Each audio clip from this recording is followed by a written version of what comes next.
Let's talk about how to make your BPD relationship work, even when it feels impossible. You love them, and when it's good, it's everything. You feel chosen, needed, alive in a way that's hard to explain. But then, without warning, everything flips.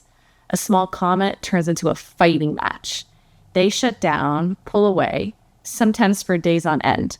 You try to stay calm to fix it, but somehow everything you say just makes it worse. The next blow up is always around the corner.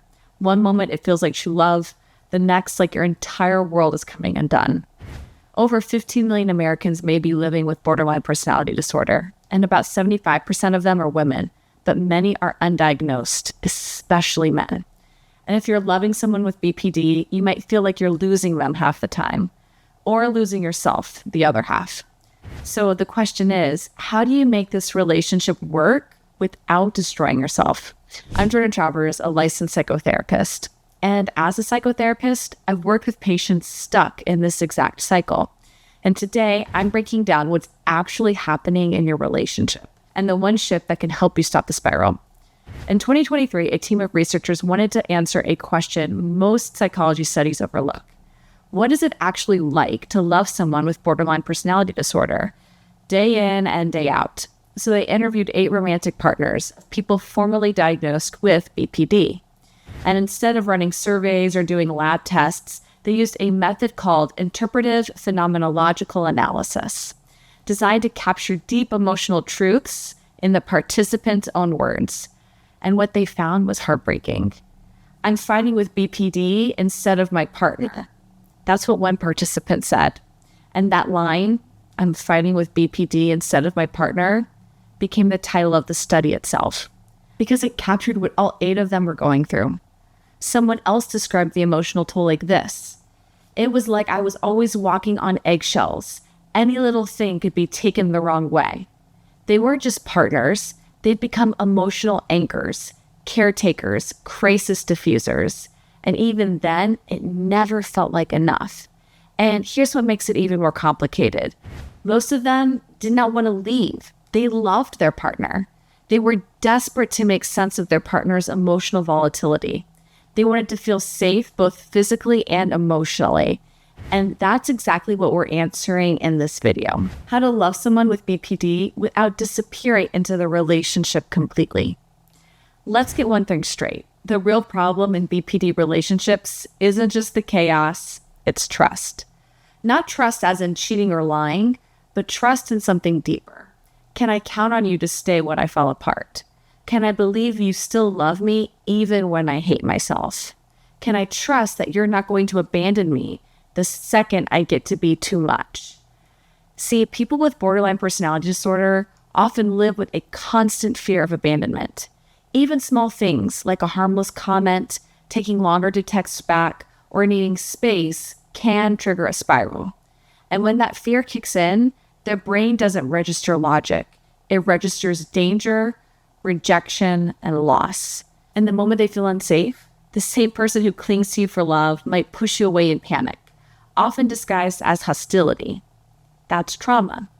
In 2023, researchers from Italy, Germany, and the US reviewed 29 different studies on trust and BPD. They wanted to understand exactly why people with BPD struggle to build or keep healthy relationships. And here's what they found. From childhood, many people with BPD experience love as unstable or unpredictable. A parent who was sometimes nurturing and sometimes neglectful. So their brain learns, don't trust too fast and don't feel too safe. As they grow up, the wiring doesn't just go away. Even when they want to love deeply, they expect to be left. So they overreact, they test boundaries, or try to control the connection out of fear. But here's the hopeful part. One study in the review found that after therapy, adolescents with BPD actually learned how to trust more, both with parents and peers. Another study discovered something surprising. When trust was broken in an experimental setting, people with BPD traits were more likely to reinvest emotionally than others. They didn't pull away, they leaned in. Why? Because behind the anger, the volatility, the emotional swings is someone who desperately wants to reconnect, someone who fears rejection but still keeps trying. That's why so many partners say, I know there's a good person inside. I've seen it and I want that person back. So no, you're not imagining the intensity. You're in a relationship where trust is the most fragile thing and the most deeply craved. So let me share with you something that made an impact on me from the words of someone who was in love with someone with BPD. And this is what the Redditor said. What I've learned is that friendships like this aren't one-sided or tragic. They're alive. There's growth and repair and depth and effort. There's emotional intensity, sure, but there's also unmatched honesty and compassion like I've never experienced before. From the beginning, something in them just got me. They taught me how to slow down and really observe the world. They may notice small things, the smallest details, the softest shifts in energy, but especially the sounds of the world. It's made me pay attention differently. They feel everything deeply, yes, but they feel beauty deeply too, and that's changed me. So if you're hoping to make your relationship work for yourself or for them, here's what you need to do. 1, differentiate the person from the illness. Their outbursts aren't who they are. They're symptoms of something they're trying to survive. Partners who succeed separate the person from the disorder. Don't personalize the mood swings, impulsivity, or emotional outbursts. 2, balance support with space. You need to learn that they need space to process their feelings. It's a delicate balance. Instead of rushing in to fix every meltdown, successful partners give breathing room. They recognize that emotional storms need to pass before reconnection can happen. Hold space for them without trying to control the outcome. 3, celebrate the small wins. Stop expecting stability all the time. If you have ideal expectations, you are bound to be disappointed. Learn to celebrate the smallest wins. Progress will not always look linear. Some days will be hard, others healing, but small victories matter. They stop expecting quick exchange and instead look for little signs of growth. That shift in mindset reduces resentment and builds hope. 4, communicate without blame. Let them know that you're there even when things are tough, without guilt-tripping them. Successful partners speak their truth using non-judgmental language. They avoid phrases like, you always do this, and instead say, I feel overwhelmed when this happens. Can we talk when you're ready? 5, take care of your own mental health. Don't ever forget that you are a person too. You cannot be there for them if you don't show up for yourself. Successful partners go to therapy, join support groups, and lean in on friends.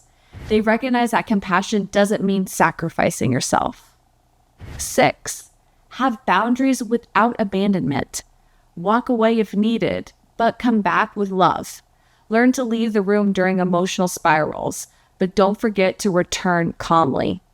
Show them you still love them through consistent presence. It could be leaving a flower at their door or quietly making a cup of tea, which shows I'm not leaving you, I'm just stepping away for a bit so I can love you better.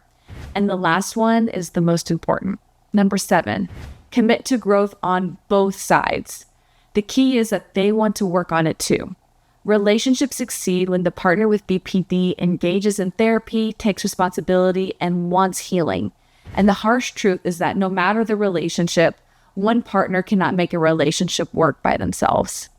If this video helped you feel seen or gave you language for something you've been struggling to explain, hit the subscribe button. This channel is here to help you make sense of the hardest moments in love and to show you that you are not alone. And if you're ready for the next step, if you need guidance, tools, or someone to walk beside you on this journey, I'd be honored to help and support you. I'm Jordan Travers, Clinical Director of Awake Therapy. You can find the booking link and my information in the description below. Take care of yourself. And remember, you can make this relationship work even if it feels impossible. I'll see you next time. Bye.